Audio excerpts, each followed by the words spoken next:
Hello everybody and welcome back to another video on the channel. Today we're going to be going through my under 22 team for the AFL in 2024. Now if you don't know what that is, it is a fan voted team in which players under the age of 22 of all positions on the ground, so defenders, midfielders, forwards, rucks, etc. are selected by the fans. That pretty much removes any integrity in the award, so it's just a bit of a fun thing for AFL fans to probably get into arguments online over. And without further ado, I say we just get into this today. You're probably going to disagree with many of my selections, but that's all part of the fun of this. So without further ado, let's get into it. So here we are on the website.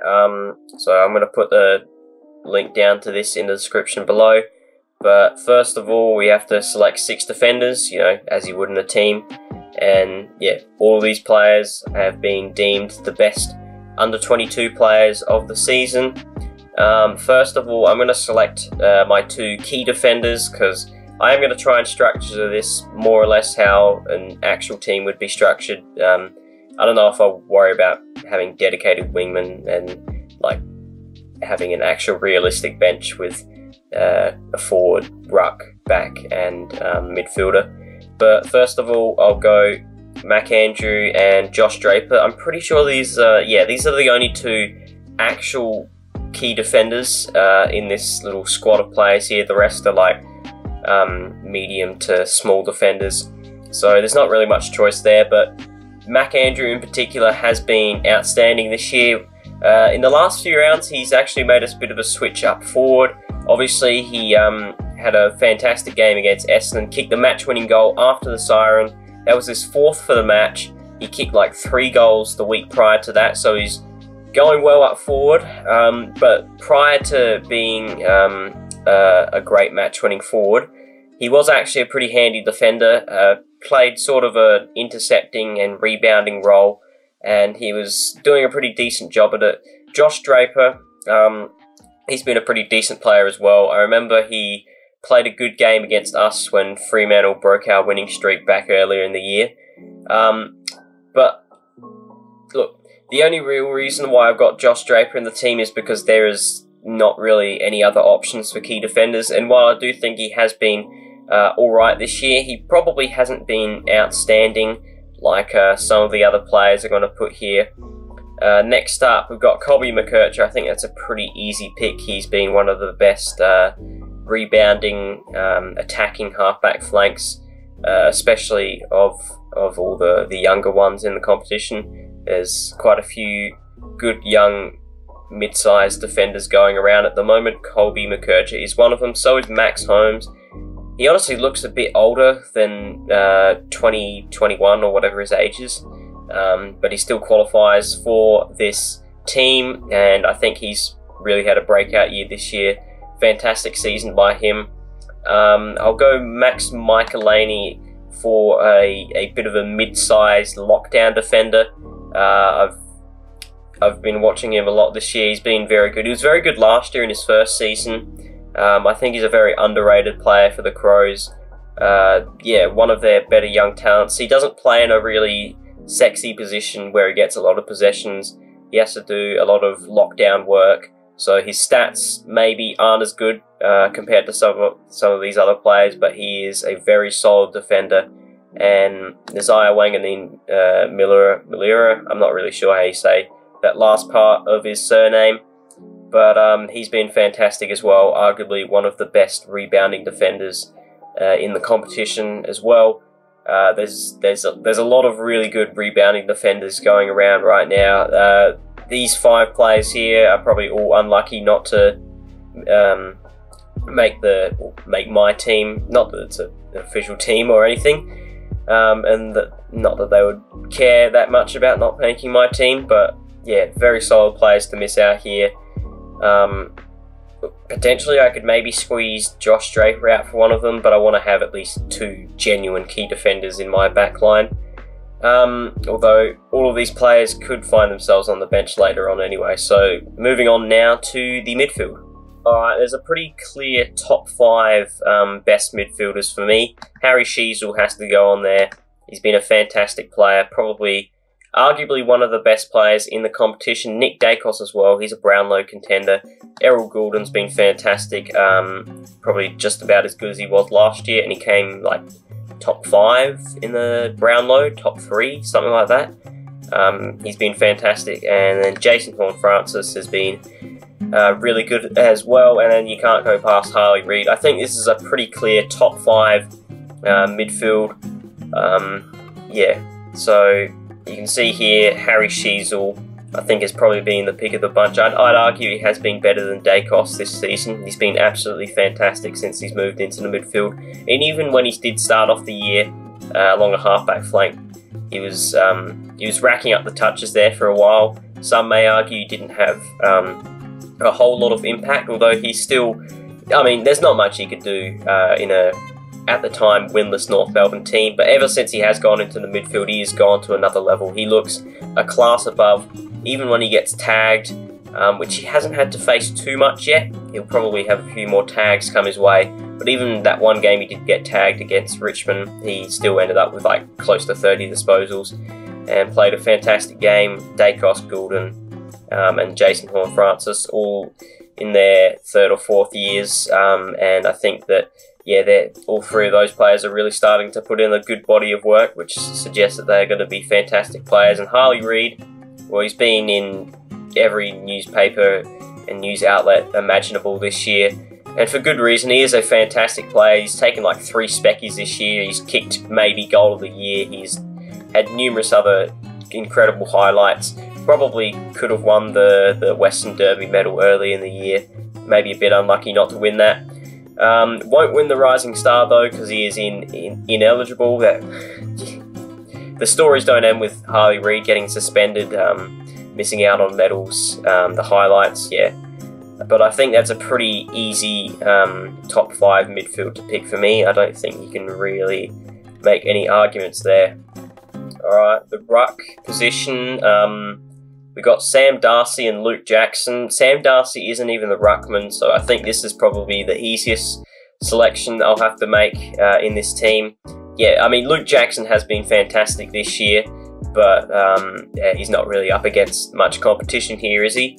Unless you count Sam Darcy as a ruckman, which he is tall enough to be, although he's not played as a ruckman basically at all this year. He's pretty much been a mainstay in that forward line, apart from the 2 weeks he got suspended. Of course, he had to get himself suspended in the same round that Harley Reid did.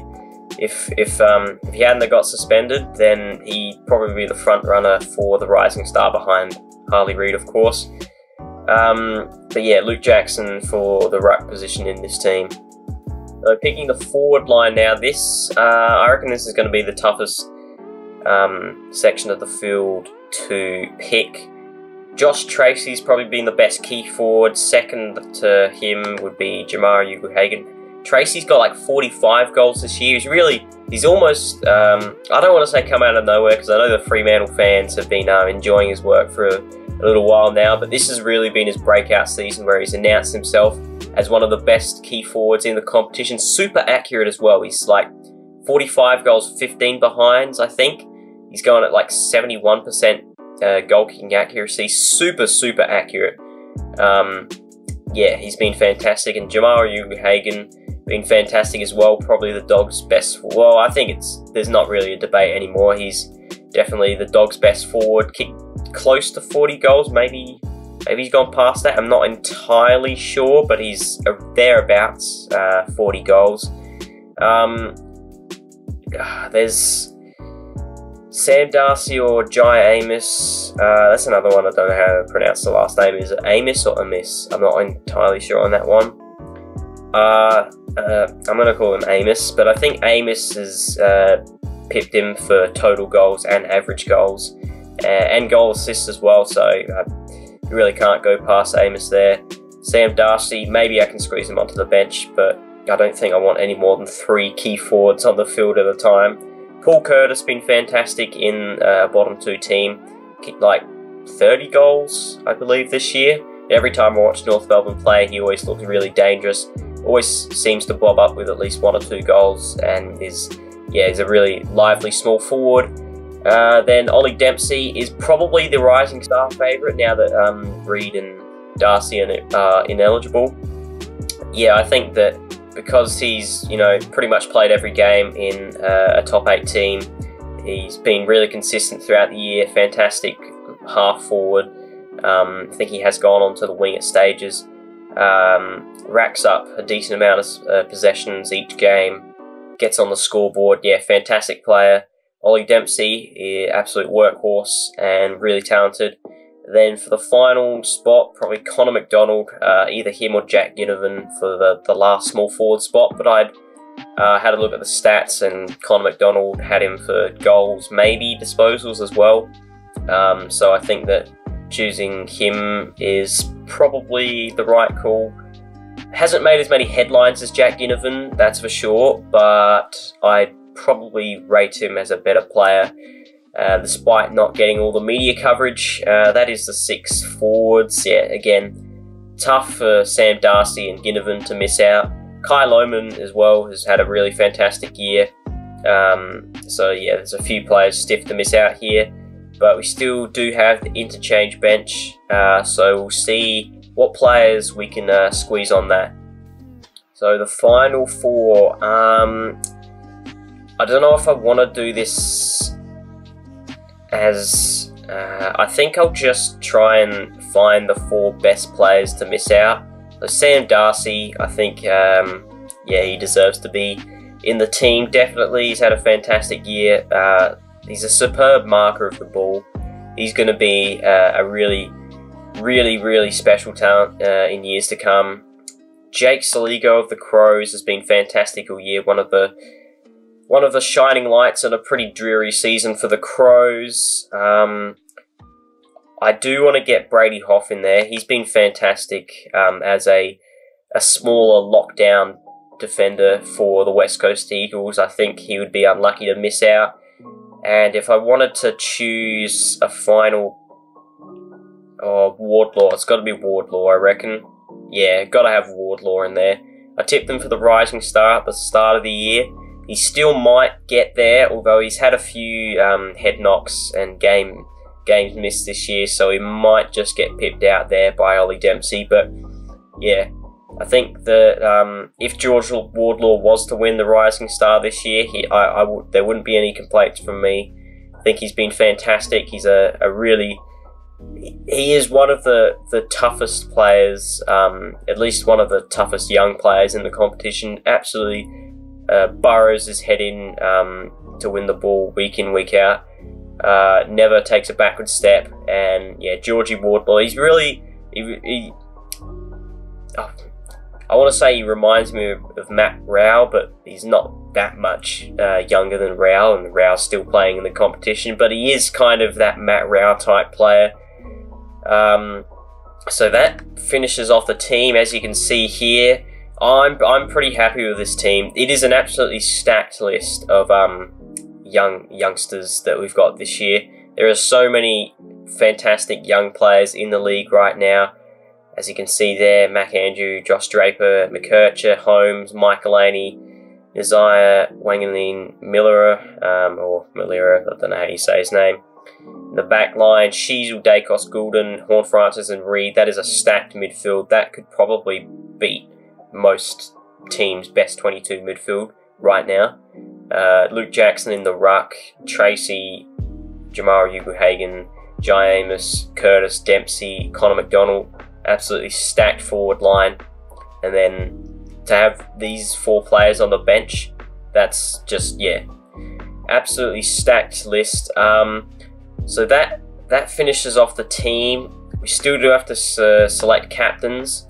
So if I were to select the captain, I reckon I'd have to go with, where is the Shees? Harry Sheasel, there he is right there. I reckon I'm going Harry Sheasel for the captain. He has been superb this year, and I definitely think he will be a future captain of North Melbourne. The way he speaks is, yeah, he shows maturity beyond his years, both on and off field.